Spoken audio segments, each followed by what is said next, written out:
A bunch of homeless people is out there because the governors and the cities, the states, whatever, the aldermen, they don't give a damn. That's why. So you got to think about it.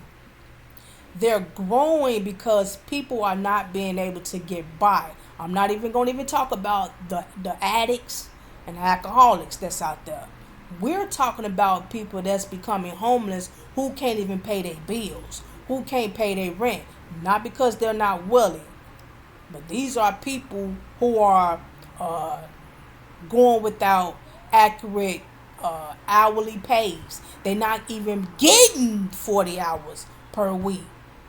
Heck, they not even getting 25 hours. That's part-time, 20, 25 hours, maybe 15. And $15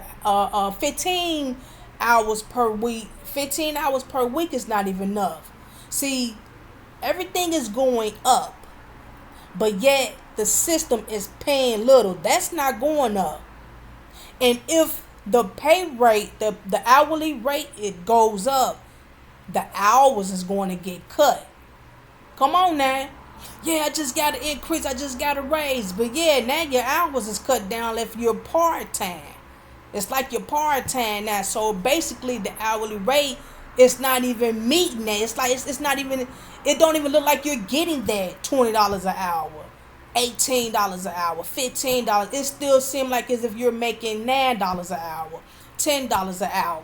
See, they know what they doing. They give you these hourly pay rates to keep you working. And they cut it down and give you these lies about where it's seasonal and things is not pushing and coming through as much. And you're going to keep the job for the fact that you was teased with this little raise that you've received. So what I'm saying is this. Even though people are working and getting bad with paying a little something here, it's going to get even more stressful because everything is constantly going up. The food costs, rent, people's car notes, which is not the time to even get a car note. If you're desperate for a car, you'd be better off just buying a regular Pinto and getting it paid with Uncle Joe's shop or whatever, on and off or whatever, then send up and paying a car note. With a car note, you still got to put gas, you still got to go and get oil and checks and all that crap, get new tires and still have mechanical problems later on. So that's too much alone right there with the car. So this is not the time to be trying to pay banks with loans. So you got all these homeless people out here, and the reason why for the most part they don't mind being homeless right now is because it's less stress.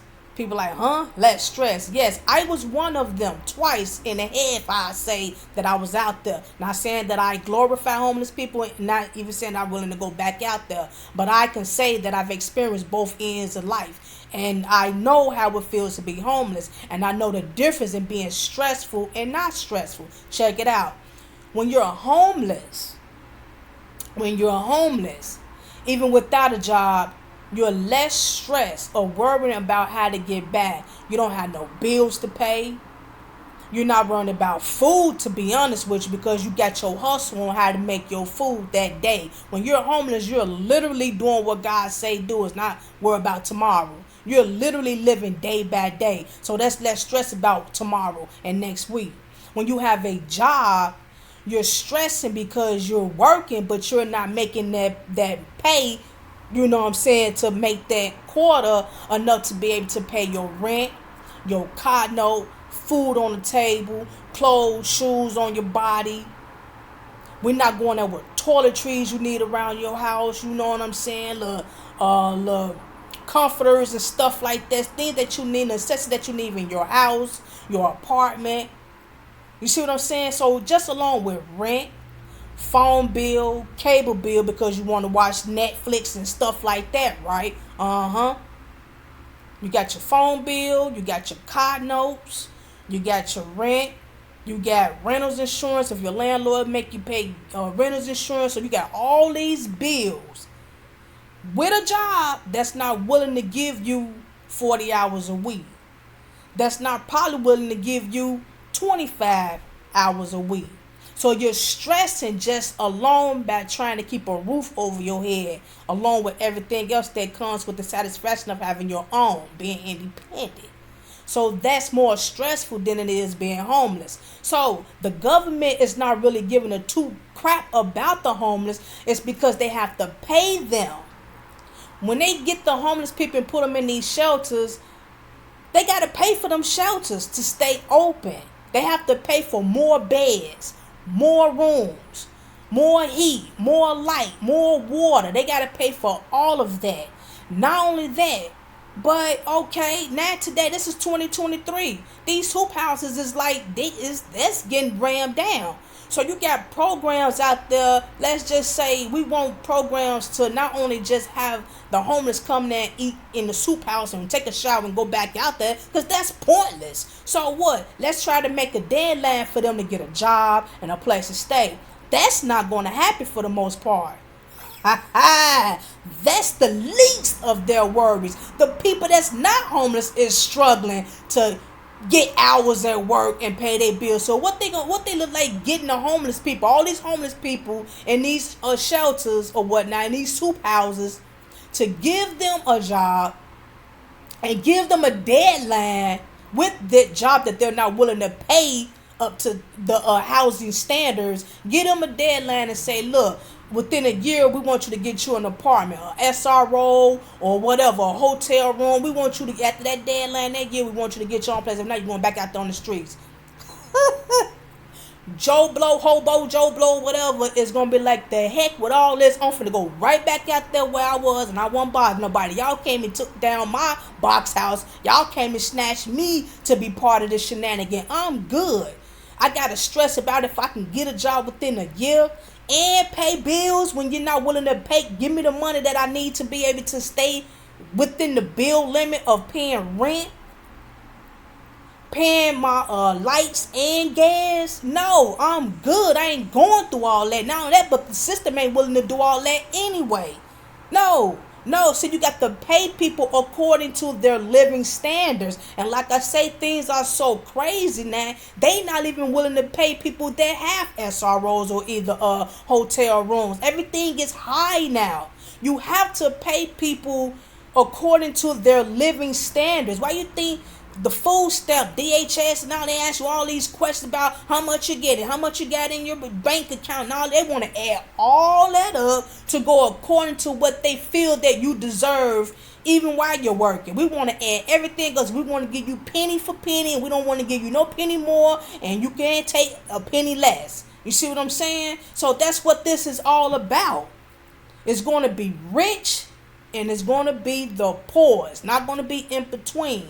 If you're making $50,000, let's just say $40,000 a month, you in there for the most case. If you're making under $40,000, let's just say like $30,000 a month, it's a chance of you not, if you're going to be struggling. Because let me tell you something, as a poor person, when they make a little above their means, they're going to be spending more money on, let's say, entertainment and fashion.